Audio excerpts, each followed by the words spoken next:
Hey,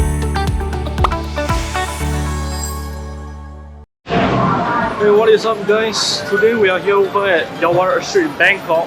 Yaowarat Street is also known as Bangkok's Chinatown, and we're here in the afternoon, here to grab some lunch. Usually when it's the night time, we actually get street food by the sides, by the corners, but since it's the afternoon, less of the shops are open. But still, we are going to come here for some shopping as well as to see what the place has to offer for lunch. Yeah, I'll see you guys later. Right over here, we have one of the more iconic shops selling bird's nest and shark's fin along the streets of Chinatown.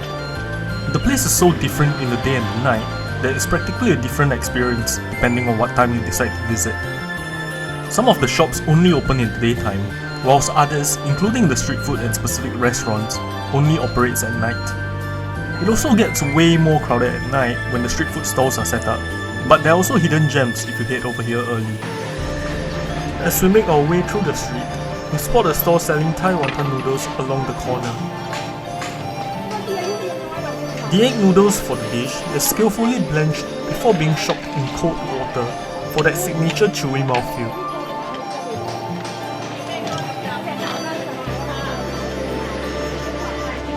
Afterwards, the noodles are tossed together with a selection of sauces and condiments to ensure that the noodles are evenly coated.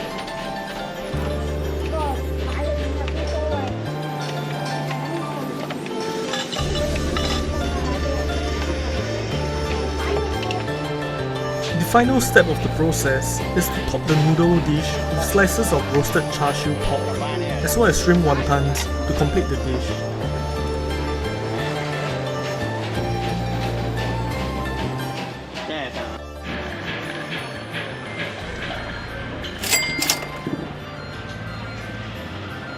So our noodles here are done. As you can see, this is the wonton noodles soba from Yaowarat. I'm going to give this a try because the Thai style of wonton mee is a little bit Thai style of wonton noodles are a little bit different from what you get in Malaysia or Singapore, in the sense that it's a lot drier and the noodles are more springy than what you usually get. So as you can see, here it is. I'm going to give this a little bit of a try before adding more of the sauces and condiments here. So the noodles itself is already nice and springy by itself. Didn't need much sauce to put over it. Yeah, you can add a little bit of chili powder here as well if you want your wonton noodles to be a bit more spicy. I'm gonna get a little bit of the char siu here, lean meat char siu.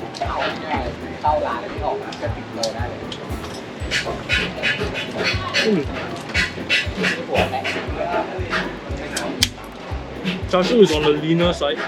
It doesn't have much fats in it. And lastly, this is the shrimp wonton. The wonton is good with like a nice fresh piece of shrimp and coated with this dumpling skin as well. Yeah, all this for 60 baht.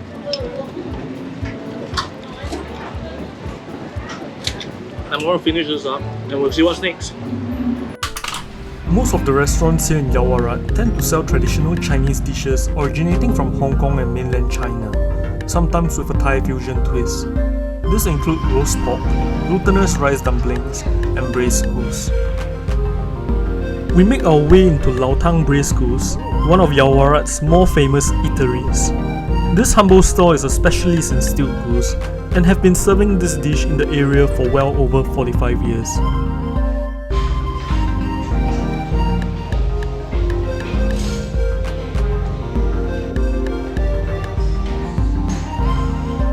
A single person's portion of goose meat here costs approximately 150 to 200 baht, and the prices scale according to the size of the portion ordered.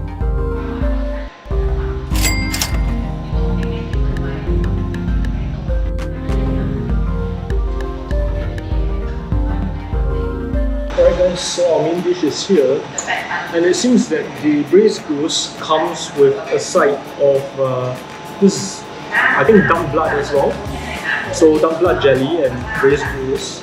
I've never had goose before, but it does look a little bit like duck meat over here. I'm gonna give this a little bit of a try before I get my rice. Alright, so here the camera.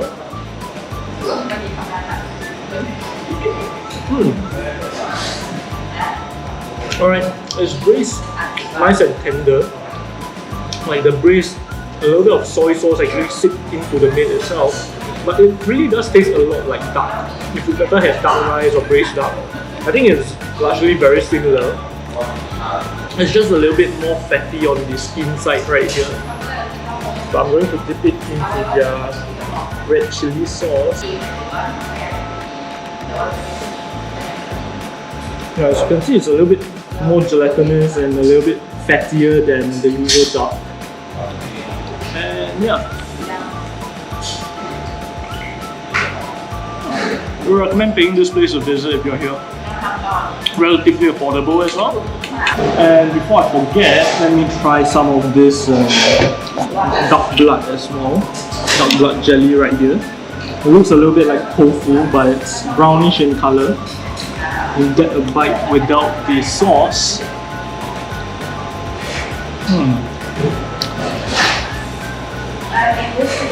It actually tastes a lot like tofu, just that as you can see, there's a little bit of the briny duck taste, a little bit of saltiness. It's like flavored tofu right here. I think it would do better if you dip it with the chili sauce.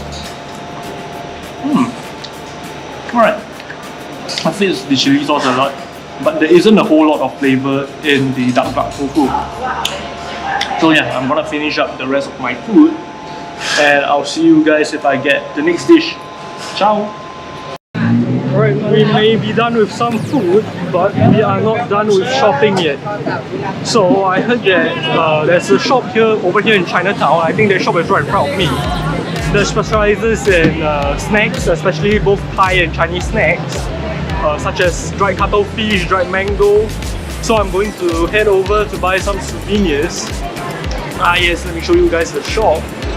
So when you're passing by Chinatown and you see this gigantic pig's head, like this sign of a pig, be sure to head in because they do sell quite affordable Thai snacks over here.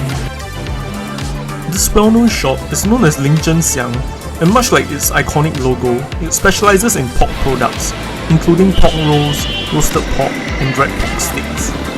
However, pork-related snacks are not the only product that this store is known for, as you can find a whole host of snacks, including dried cuttlefish in different flavors, dried mango, dried durian, and even cooking products such as sauces and chilies.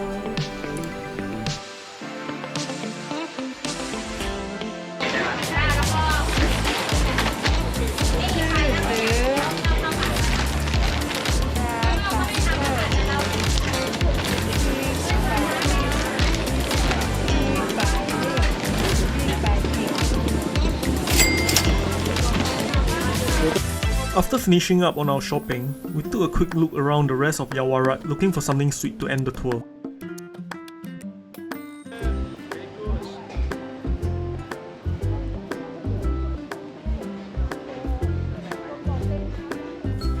We chanced upon Nam Tau Hu, which is an eatery specializing in soybean desserts and products, and we paid the cafe a visit.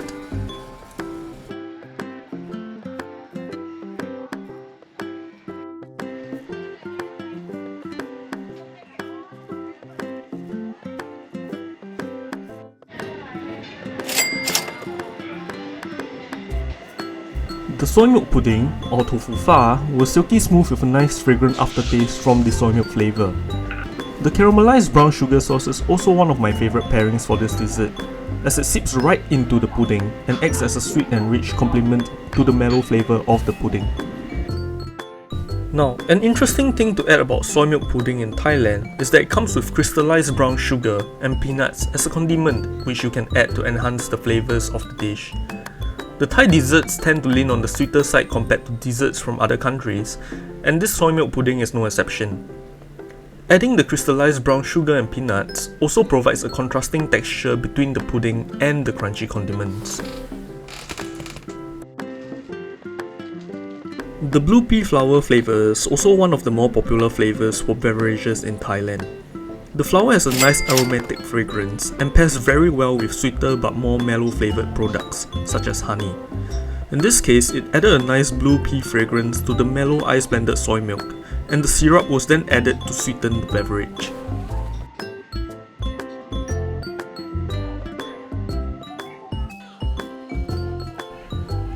And with this, we have come to the end of our little Yaowarat tour today. Thanks for watching, and if you enjoyed this video, a like and subscription would be highly appreciated. We have a whole host of videos around Thailand that have yet to be edited, so those will be uploaded in the coming weeks and months. Do keep a lookout if you enjoy travel content, and as always, I'll see you guys in the next video. Bye!